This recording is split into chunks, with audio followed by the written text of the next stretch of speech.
Hey everybody, it's Ron Betta with Fit Pro Systems, and I wanted to talk to you about two books this month. The first is The Psychology of Winning by Dr. Denis Waitley.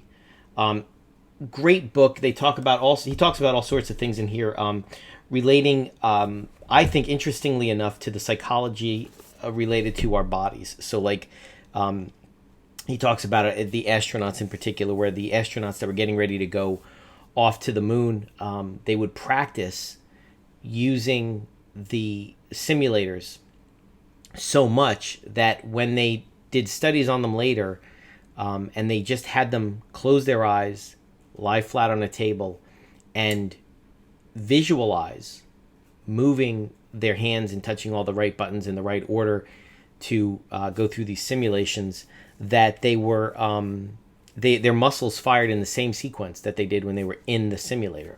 So the reason this is important to me in terms of fitness is that there is a big field of study that I think we're just starting to scratch the surface on, and that is the mind-body connection. And mindfulness is a part of this. I'm working on a project now that focuses completely on mindfulness, not in the scientific sense, but more in how to capture moments in our life where we should really try to be as mindful as possible.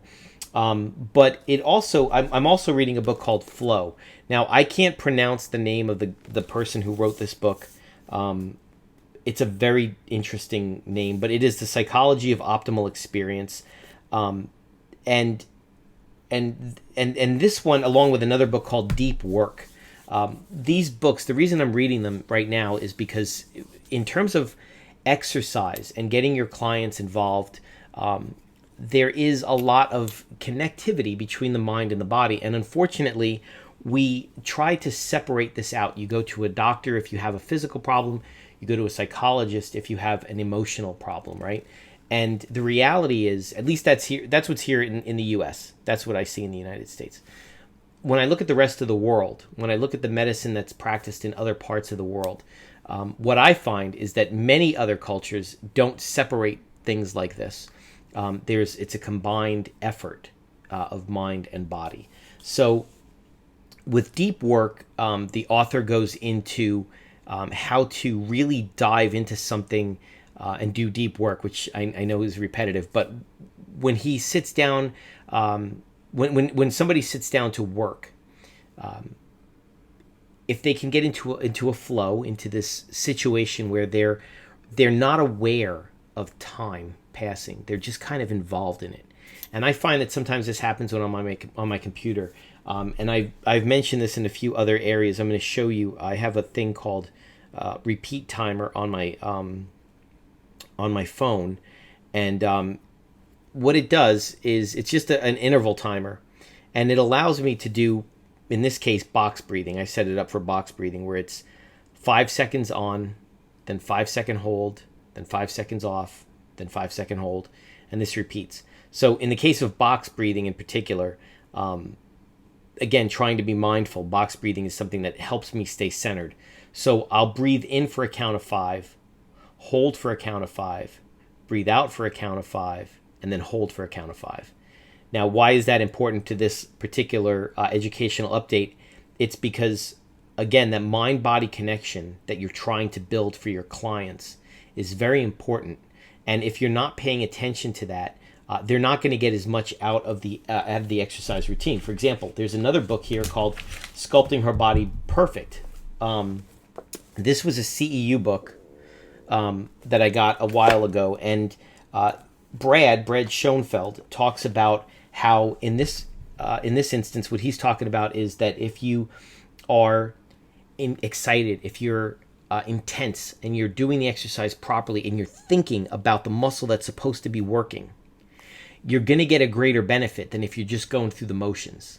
So if you're doing bicep curls all day and you're not paying attention, you're talking, you're laughing, you're not doing anything to really focus on the muscle that's working, what it's feeling like, it's not going to help you as much as if you did a smaller amount of repetitions and really focused on all those muscle fibers working. You just visualize it. Just get into that muscle as much as you can mentally. Learn about the muscle. Study the anatomy. Understand how the muscle works. What bones is it pulling on? What is its action? What is it doing when it relaxes? How are those muscle fibers lengthening? And if you can do that, you're going to get a better result from your exercise. So when you're working with your clients, you want to make sure that you convey this type of information. And I've given you a few books here, just as suggestions, but there are many books out there that talk about the mind-body connection, being mindful, working in this way.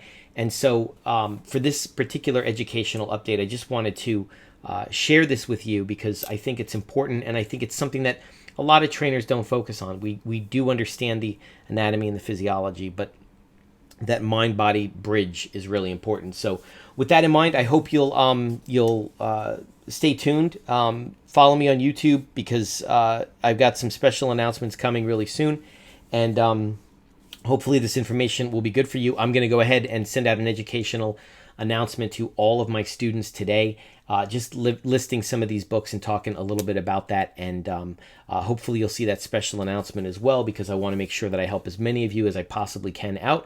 Everything that I'm talking about here with this particular educational update is really important, and it shouldn't be overlooked when you're working with your clients. So go out there, take these books, find other books that resonate with you, and hopefully you will learn much more, and we'll see you very soon.